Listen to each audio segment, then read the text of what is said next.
Mesdames, Mesdemoiselles, Messieurs, bonjour. Dans 48 heures, le désengagement américain au Vietnam sera entré totalement dans les faits.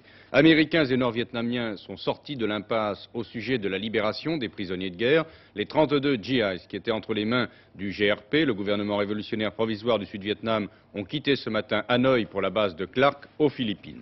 D'autre part, le Pathet Lao a annoncé la libération prochaine des 9 Américains capturés au Laos. Enfin, d'ici à jeudi, les 107 soldats encore prisonniers de Hanoï seront libres.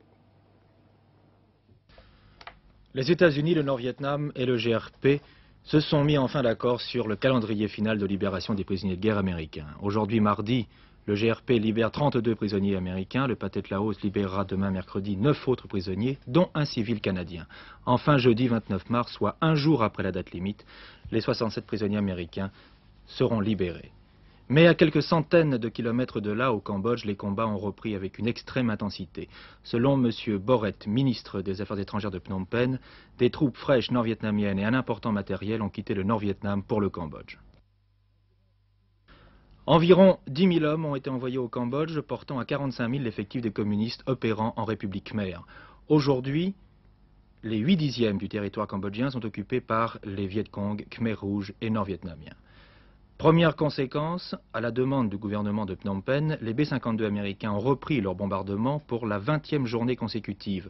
En 8 semaines, on dénombre plus de 4 000 tués de part et d'autre des combattants. On se bat sur la périphérie de Phnom Penh et la nuit dernière, les habitants de la capitale khmer pouvaient entendre les bombes des B-52 exploser à 10 km de la ville. La situation militaire et politique s'aggrave au Cambodge, qui reste, je vous le rappelle, le dernier pays officiellement en guerre en Indochine. À Bruxelles, les ministres de l'Agriculture des 9 sont réunis pour discuter une nouvelle fois du délicat problème des prix agricoles. Les organisations demandent une augmentation importante, en particulier des prix du lait et surtout de la viande, pour rattraper les autres catégories sociales. Monsieur Chirac, ministre français de l'Agriculture, a demandé ce matin à ses collègues un relèvement des prix beaucoup plus important que celui proposé par la Commission européenne. En revanche, Monsieur Chirac estime que les hausses de prix prévues pour les céréales sont trop importantes par rapport à celles demandées pour la viande, dont la Communauté européenne est, vous le savez, déficitaire. Par ailleurs, les ministres ont envisagé la possibilité de suspendre les droits de douane sur les importations de pommes de terre. C'est une denrée qui semble devenir rare et chère en Europe. La France souhaiterait toutefois que cette faveur aux importations soit limitée à 1 mois. Enfin, il y a toujours des stocks de beurre importants dans la communauté, plus de 400 000 tonnes. Or, environ 200 000 tonnes pourraient être livrées à l'Union soviétique, mais seulement au prix de 1,80 franc le kilo environ, la différence étant financée par la caisse de l'Europe verte.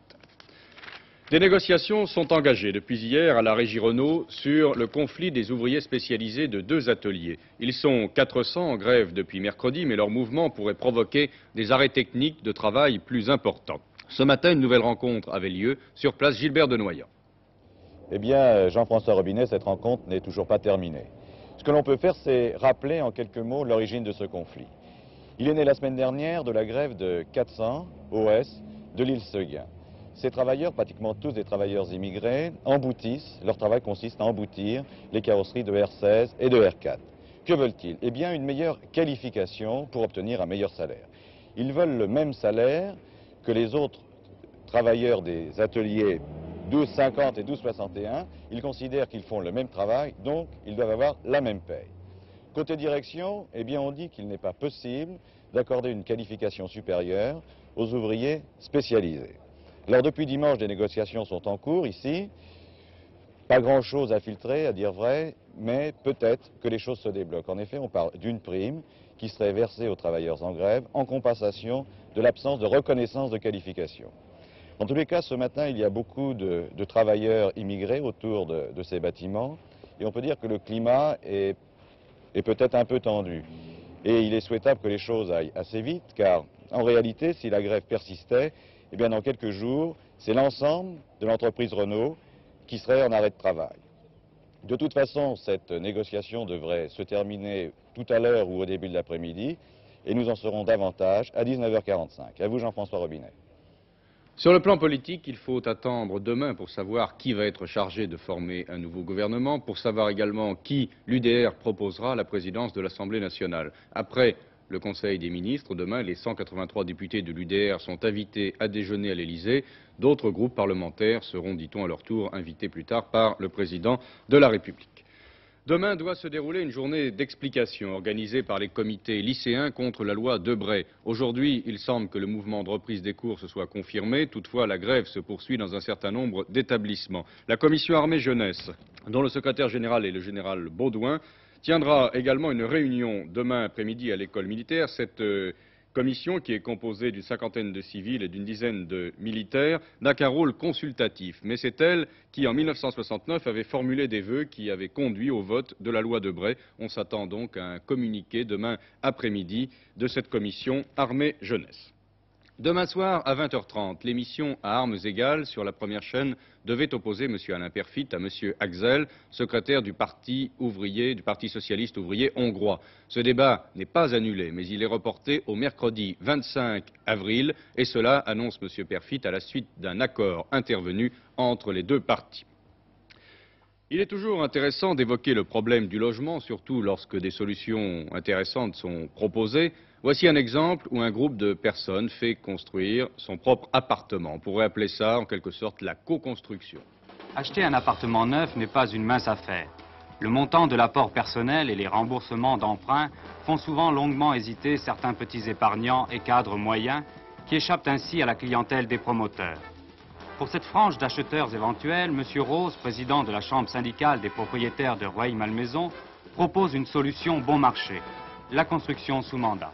La construction sous mandat consiste à enregistrer toutes les demandes des gens qui veulent se loger, au point de vue surface, au point de vue prix, de façon à ce que l'on puisse construire pour quelqu'un et non pas pour vendre. Monsieur Rose, est-ce que vous n'avez pas l'impression de vous substituer au promoteur? Absolument pas. Le promoteur, et il faut qu'il y ait des promoteurs, le promoteur construit pour vendre. Moi, je construis pour quelqu'un.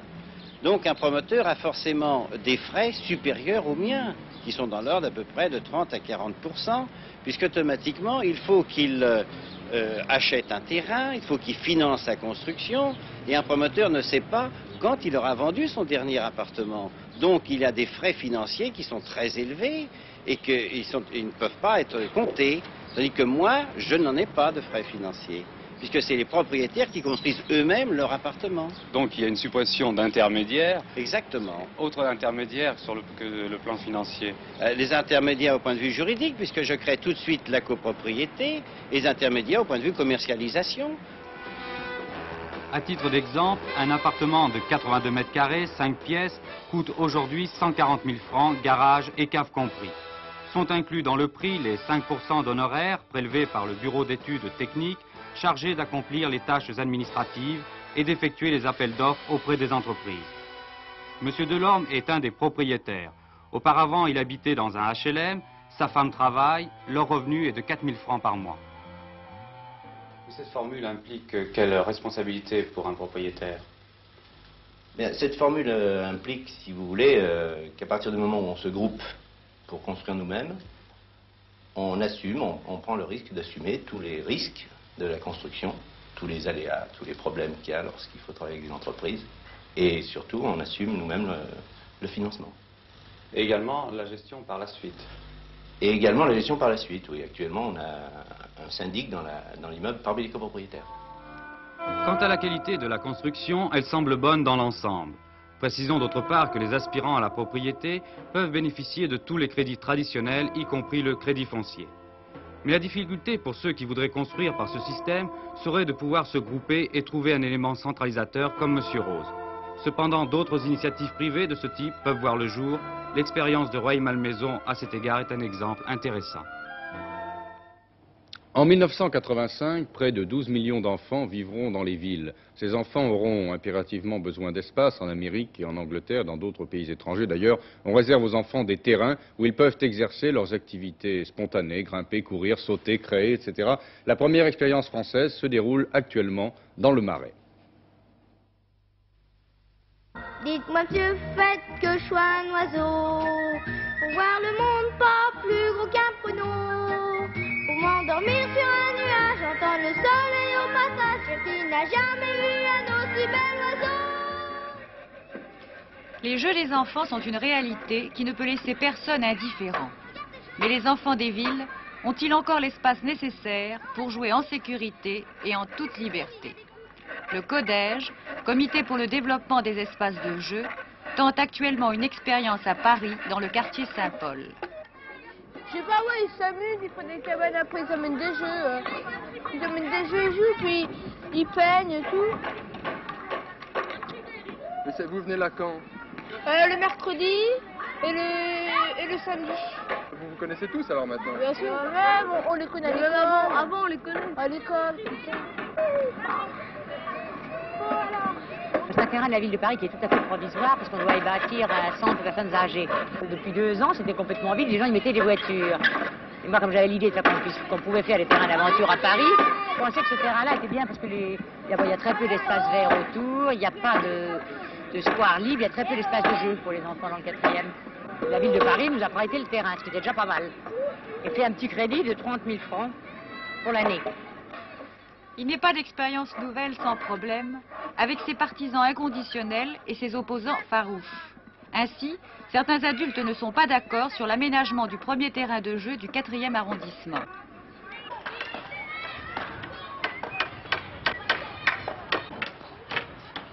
Non mais je vous pose la question, est-il nécessaire de faire des cabanes en planche ailleurs que dans un terrain de démolition? Ça, madame, on peut faire des cabanes en planche sur une pelouse. On peut faire des terrains. Bien, madame, essayez, croyez-moi. Voilà. Essayez de faire une cabane en planche au bois de Boulogne ou dans le non, square de pas au l'avenue Boulogne, Stade évidemment. Je suis née dans le 4e. Je suis allée à l'école dans le 4e. J'ai vécu dans le 4e. Et je vis une réalité, c'est que où il y avait des stades, il y a un parking. Où il y avait des crèches, il y a un immeuble. Et ça, c'est une réalité. Et à l'heure actuelle, vous êtes en train de recréer une zone. Voilà. Et nous parlons pour le moment des espaces verts. Exactement. Qui manquent, n'est-ce pas? Exactement. Et en échange de ces espaces verts, on vous donne des taudis. Voilà. Et vous en êtes content, bravo. La discussion est ouverte, à vous de juger. Il ne faut pas jouer avec le feu, apprenez aux enfants les parents d'autrefois, aux parents d'aujourd'hui à faire la part du feu dans l'épanouissement de leurs enfants, sans oublier que la perfection n'est pas de ce monde. Ce comme lui envie d'aller au paradis, très très loin d'ici. Nouvel interrogatoire ce matin au palais de justice de Paris de M. Georges Degas, conseiller fiscal inculpé de complicité de fraude fiscale. Il est le frère d'Édouard Degas, inspecteur général des impôts du 16e arrondissement, qui est actuellement emprisonné. Pour la première fois ce matin, M. Georges Degas a reconnu son inculpation. Jusqu'alors, il s'abritait derrière le secret de l'instruction. Autre affaire judiciaire, mais d'un tout autre ordre, la police a réussi, après certaines péripéties et quelques coups de revolver, à mettre la main sur un bandit considéré comme l'un des plus dangereux caïds de la jeune pègre. Il s'agit de Guy Neumeyer, 25 ans, recherché pour une vingtaine de hold-up et plusieurs tentatives de meurtre, en particulier contre des gardiens de la paix. Le sport. Décidément, Walter Spanghero mérite bien le surnom de capitaine courageux. Il s'était fait mal samedi au Parc des Princes en jouant contre le Pays de Galles, mais il avait continué tout de même la partie. Et il vient feulement de découvrir qu'il s'était fêlé une côte. C'était samedi le dernier match international que jouait en France Spanghero. Le 14 avril à Dublin, il sera sur le terrain pour la rencontre Irlande-France, mais ensuite ce sera la retraite. Une interview de Walter Spanghero par nos camarades de Toulouse ce matin. Walter Spanghero, un match très important pour le 15 de France et pour Walter Spanghero, c'est le déplacement du 15 de France en Irlande le 14 avril prochain. En effet, ce sera le match qui décidera de la saison du 15 de France, mais aussi qui sera celui des adieux d'international de Walter Spanghero. Alors, je crois que cela est très important, le capitaine du 15 de France qui s'en va, alors il y aura un enjeu double. Oui, comme vous dites si bien, je crois que le match de Dublin c'est un match très important en ce qui me concerne et en ce qui concerne l'équipe de France. En ce sens que nous jouerons là-bas sur le stade de Dublin la première place du tournoi des Nations, je crois que ça a l'importance. Et puis deuxièmement parce que ça sera le dernier match international de Walter, de moi-même. J'avais pris cette décision en début de saison, j'avais averti les sélectionneurs que je me retirais de la scène internationale en fin de saison. La fin de saison est là, je me retire comme c'était prévu et ne serait-ce que pour cela, je souhaite que le 15 de France gagne à Dublin. Partir avec une saison quand même très intéressante puisque le 15 de France a battu les Blacks, a battu le Pays de Galles. Je crois que c'est quand même déjà 2 grandes victoires et si le 15 de France battait l'Irlande, ce serait un grand couronnement. Oui, je crois que ce qu'a réussi l'équipe de France cette année, malgré les blessures, les indisponibilités de quelques joueurs, eh bien, il fallait quand même le faire. Nous l'avons fait parce que les joueurs ont été très vaillants, tous les sélectionnés qui ont eu l'honneur de porter le maillot de l'équipe de France ont fait le maximum afin que cette équipe de France sorte vainqueur des combats qu'elle a eu à livrer.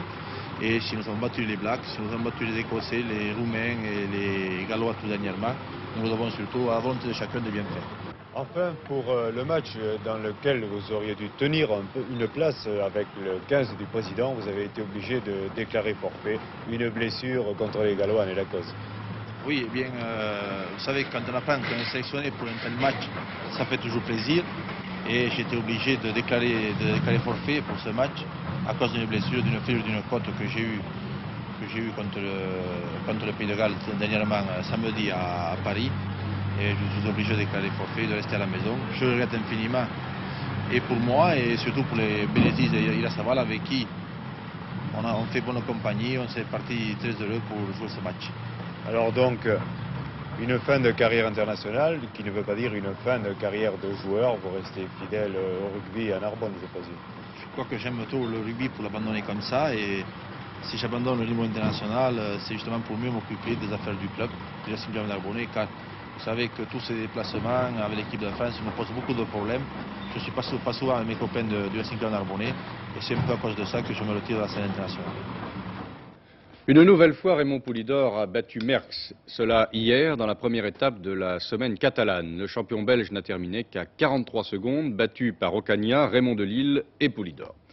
Les champions du monde de patinage artistique montrent actuellement leur talent aux Lyonnais. Voici ce que ces derniers ont pu voir hier soir.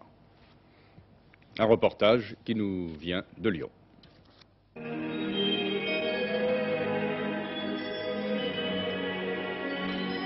Grand rendez-vous du patinage artistique international hier soir à la patinoire municipale de Lyon. Un beau plateau de vedettes, avec notamment la Canadienne Karen Magnussen, championne du monde de 1973. Nous pouvons l'admirer ici dans son exhibition.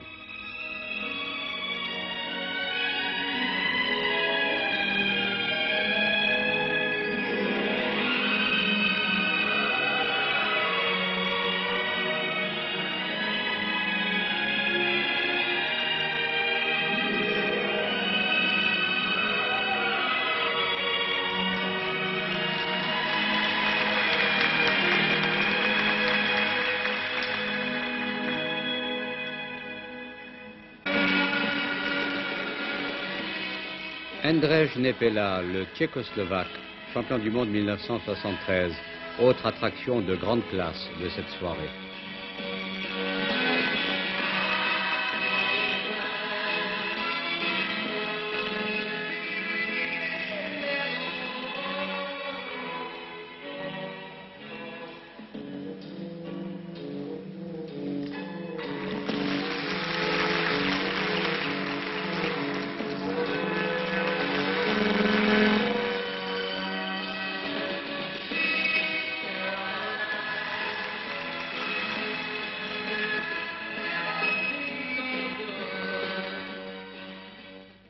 Pour notre magazine d'aujourd'hui, Jean-Pierre Guérin nous parle des investissements étrangers en France. Après les Américains, ce sont les Anglais qui sont partis à la conquête de notre industrie. Pourquoi les firmes étrangères s'intéressent-elles autant aux entreprises françaises? Voici quelques réponses.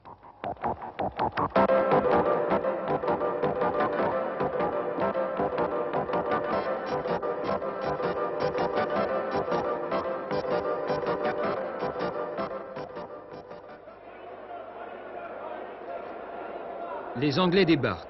Depuis un an, ils investissent le premier secteur d'activité de notre pays, les industries alimentaires, 80 milliards de chiffre d'affaires. Ils achètent tout.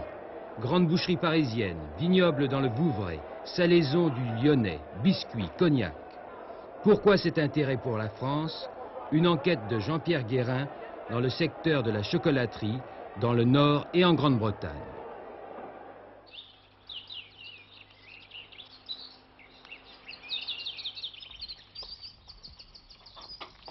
Madame la chocolaterie Bled, vous connaissez? Voilà, ici, monsieur. C'est une affaire importante? Oh, assez, hein? Oh, oui, oh, oui. Elle donne du travail dans la région? Oh, oui, oh, oui. À qui ça appartient? Ah ben, monsieur Hiblet. La maison, elle est plus que centenaire, hein? Cela fait même 150 ans que la firme de Mondicourt appartient à la famille Iblé. C'est une des plus vieilles chocolateries de France qui emploie 400 personnes dans 2 usines et double ses effectifs pendant les périodes de pointe. Avec ses 50 millions de chiffre d'affaires et ses 5 tonnes de chocolat par jour, cette entreprise à structure familiale représente bien les 5000 industries alimentaires françaises, dont à peine une dizaine font un chiffre d'affaires supérieur à 1 milliard.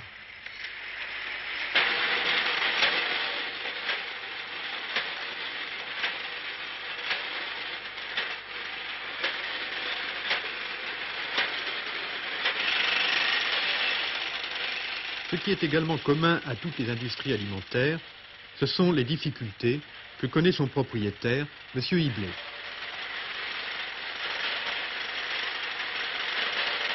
Tous nos produits sont taxés, aussi bien à l'achat qu'à la vente, sauf le cacao naturellement, puisque là, nous suivons le cours mondial. Nos prix, de ce fait-là, sont très surveillés par le gouvernement, parce qu'il ne souhaite pas que ces produits qui sont de base alimentaire et qui rentrent dans la liste des articles principaux puissent varier de trop, parce que ça ferait varier les indices. Et alors nous avons subi, comme vous le savez, de grosses difficultés depuis 2 ans à cause justement des cours des cacao et des prix que nous ne pouvions pas faire varier pour ne pas trop faire varier les indices. Le dernier ennui que nous venons d'avoir, c'est la TVA qui depuis 2 ans a été baissée pour la plupart des produits alimentaires solides, sauf la confiserie de chocolat et le chocolat et la margarine. Mais il est surprenant de constater, quant à nous, que des produits comme le caviar, eux, ont été baissés de TVA. Si vous n'avez pas des marges suffisantes, vous ne pouvez pas investir, et il est certain que la profession a manqué d'investissement depuis plusieurs années à cause de ces marges réduites. La dimension de notre entreprise ne nous permettait pas d'avoir les laboratoires de recherche et les hommes suffisants pour changer et trouver de nouveaux produits. Cette situation est peut-être à l'origine d'un vent de défaitisme qui souffle sur l'industrie alimentaire française, surtout lorsqu'elle regarde son partenaire et concurrent britannique. C'est à York, en Angleterre, que se trouve une des 7 chocolateries du groupe Rowntree Mackintosh, numéro 2 britannique de la confiserie, plus d'1 milliard de chiffre d'affaires, 28 000 personnes, dont 8 000 dans cette seule usine qui fabrique 500 tonnes de chocolat par jour, que 3 trains viennent quotidiennement chercher. Ce gigantisme n'est pas rare en Angleterre. Une trentaine d'industries alimentaires dépassent le milliard de chiffre d'affaires. Et si l'origine de ces firmes est familiale, celles-ci se sont regroupées depuis longtemps. C'est l'explication de leur puissance pour le directeur de la division européenne du groupe Rowntree, M. May. La raison pour laquelle les sociétés françaises ne sont pas devenues si grandes que les sociétés anglaises était qu'elles n'étaient pas prêtes à fusionner leur identité séparée. Elles semblent paradoxalement prêtes à fusionner avec les sociétés anglaises. Peut-être les sociétés françaises qui appartiennent pour la plupart aux familles ne veulent pas prendre leur indépendance et leur individualité. On reproche souvent aux industriels français de la chocolaterie de s'être cantonnés trop longtemps dans la fabrication d'un seul produit, la tablette de chocolat. En Angleterre, par contre, des produits diversifiés, fabriqués en chaîne, laissés au bon soin de l'ordinateur, correspondent bien au goût des Anglais. Mais la force de l'industrie anglaise réside avant tout dans la distribution.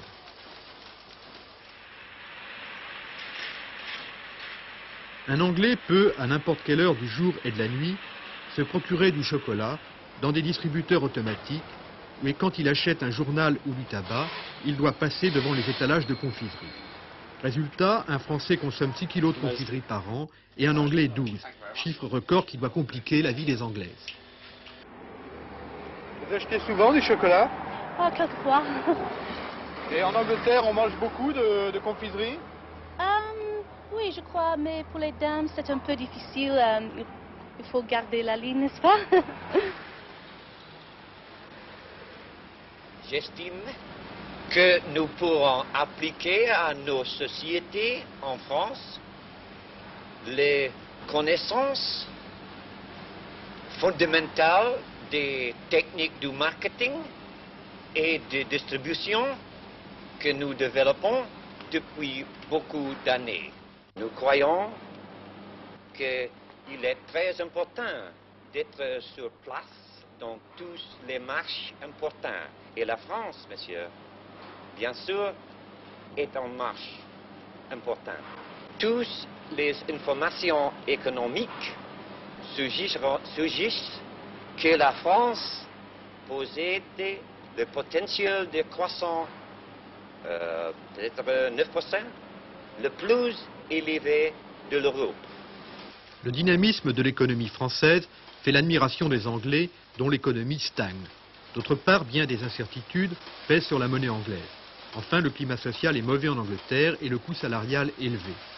Hors de tous les pays du marché commun, la France est celui qui apparaît le plus stable.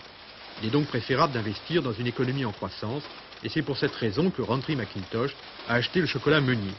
Mais beaucoup se demandent si ces investissements anglais sont compatibles avec la sécurité de leur emploi.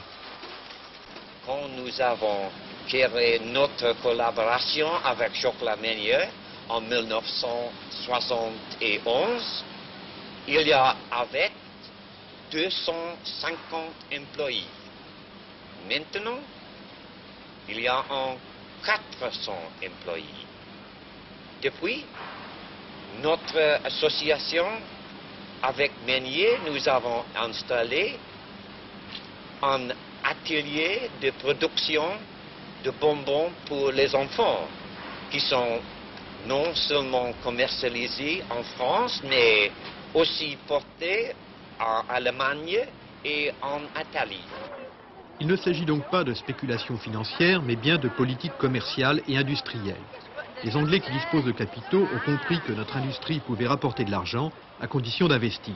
Pourquoi, par exemple, M. Ibley ne se laisserait-il pas tenter par les capitaux britanniques? C'est bien ce qui s'est passé, et ces ouvriers viennent d'apprendre que désormais, le groupe Rantry participerait à cette vieille affaire familiale.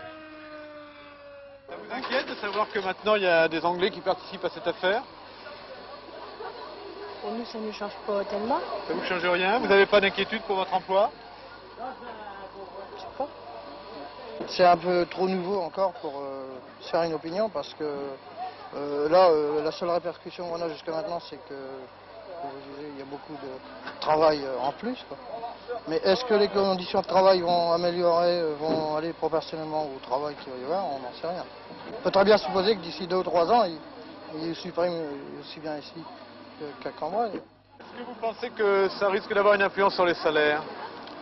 Ben ça, on ne peut pas encore le dire. On l'espère, du moins. On espère pouvoir en tirer parti. Qu'est-ce que ça vous a fait quand vous avez appris que les Anglais allaient intervenir dans l'affaire?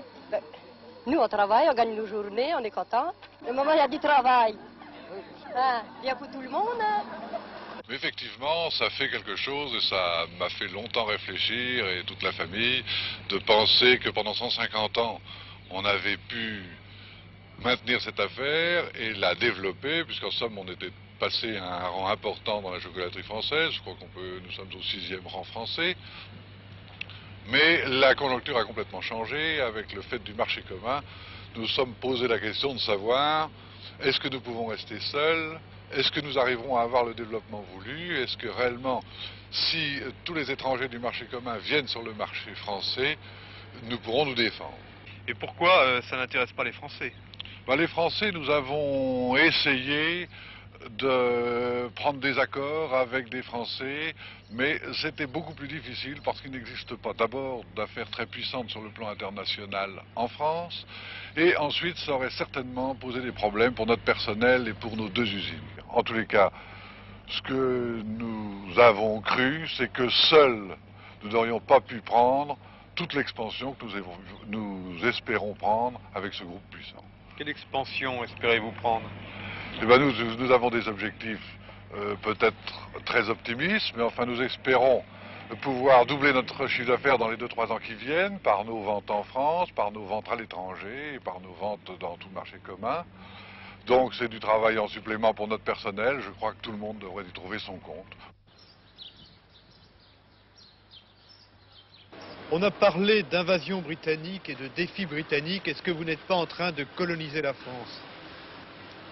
Monsieur, nous n'avons plus d'empire, mais nous espérons trouver en place dans la nouvelle communauté de l'Europe. Les Anglais ne visent pas uniquement l'industrie alimentaire, l'immobilier, la confection, la distribution sont d'autres cibles. Pour rattraper leur retard dans le marché commun, ils ont intérêt à prendre pied assez vite. Faut-il s'en inquiéter? Après l'invasion américaine, plus personne ne prétend aujourd'hui qu'on leur a bradé notre industrie alimentaire. D'autre part, l'arrivée des Britanniques peut avoir des effets salutaires, comme la formation du groupe BSN Gervais-Danone ou le rapprochement des fiancés et Béguin. Défi britannique, fuite en avant. De toute façon, depuis l'adhésion des Anglais au marché commun, rien ne peut plus les empêcher de s'établir librement.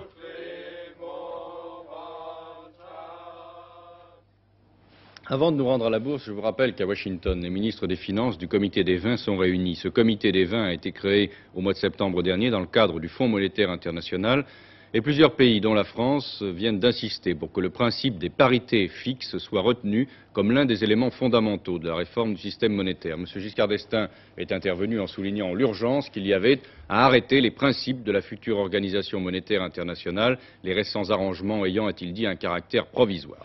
On le voit bien, d'ailleurs, d'après les mouvements actuels en bourse, le dollar s'est encore affaibli ce matin, tandis que l'or a battu son record à Londres. Que se passe-t-il à la bourse de Paris, Gérard Vidalanche?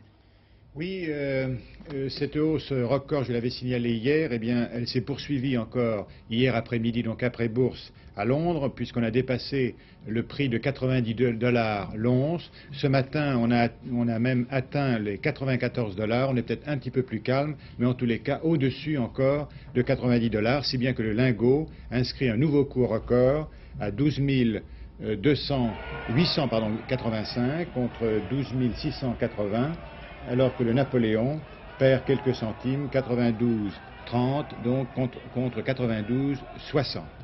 La rente Pinay, qui est indexée sur l'évolution du cours du Napoléon, est également un cours record, 226,30 francs contre 224,40.